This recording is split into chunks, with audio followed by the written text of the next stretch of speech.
जो लोग ये बयान दे रहे हैं, विशेषकर जो अगर निशा दी बोल रही थी और भी बहुत सारे लोग बोल रहे हैं, तो चलिए वो या तो वो उरांव है या मुंडा है या संथाल है, जो भी है, अगर आदिवासी जन्म से पैदा होता है तो आप फिर असम में आदिवासी क्यों नहीं है?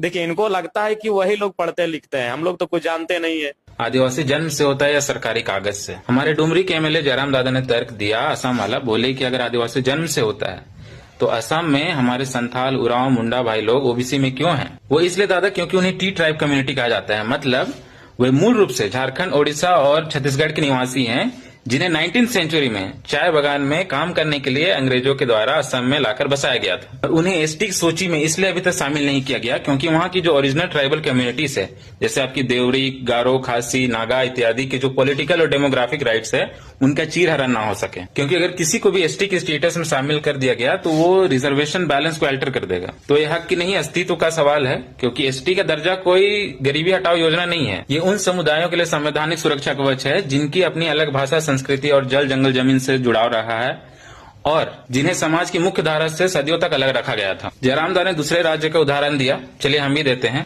राजस्थान में गुर्जर समाज ने एसटी दर्जे में शामिल होने के लिए कितना बड़ा आंदोलन किया। तो वहाँ के पहले से जो एसटी दर्जे में शामिल हुए मीना समाज थे, उन्होंने इसका कड़ा विरोध किया। तो क्या उन्हें एसटी दर्जे में शामिल किया गया? नहीं। क्यों? क्योंकि वे जानते हैं कि अगर कोई सामाजिक और राजनीतिक रूप से उनसे मजबूत है और कोई एक बड़ा समाज एसटी सूची में शामिल किया जाए तो पहले से कमजोर आदिवासियों का हक मारा जाएगा। नौकरी, पढ़ाई और राजनीति में जो थोड़ी बहुत जगह आदिवासियों को मिलती है वो भी खत्म हो जाएगी। ये एक छोटी सी तलैया में बड़ी मछली छोड़ने जैसा है। हमें कुर्मी समाज से कोई दुश्मनी नहीं है, वे हमारे भाई हैं और झारखंड के एक मजबूत अंग है। अगर उन्हें लगता है कि ओबीसी में रहकर उनका विकास नहीं हो पा रहा है तो इसका समाधान एसटी सूची में घुसना नहीं है। झारखंड की कुर्मी समाज एक खेतीहर कम्युनिटी है और अगर उन्हें लगता है कि ओबीसी में रहकर उनका जमीन सुरक्षित नहीं है तो वे सरकार से मांग करे आदिवासियों के सीएनटी एसपीटी एक्ट की तरह एक ऐसा कानून जिसके तहत उनका जमीन सुरक्षित रह सके। दूसरी बात है, ओबीसी आरक्षण को मजबूत करे। अगर जरूरत है तो मोस्ट बैकवर्ड क्लास की एक अलग श्रेणी बनाई जाए जिसके तहत कुर्मी समाज की जो सही हक है वो उनको मिल सके। हमारे पूर्वज बिरसा मुंडा, सिद्धू कान्हू ने अबुआ देशों में अबुआ राज के लिए अपनी जान दी थी। आज अगर उस हक को, उस पहचान को कमजोर किया जाएगा तो इतिहास हमें कभी माफ नहीं करेगी। तो मैं अपने भाइयों को कहना चाहूंगा कि झारखंड को आगे बढ़ाने के लिए हमें साथ काम करना चाहिए,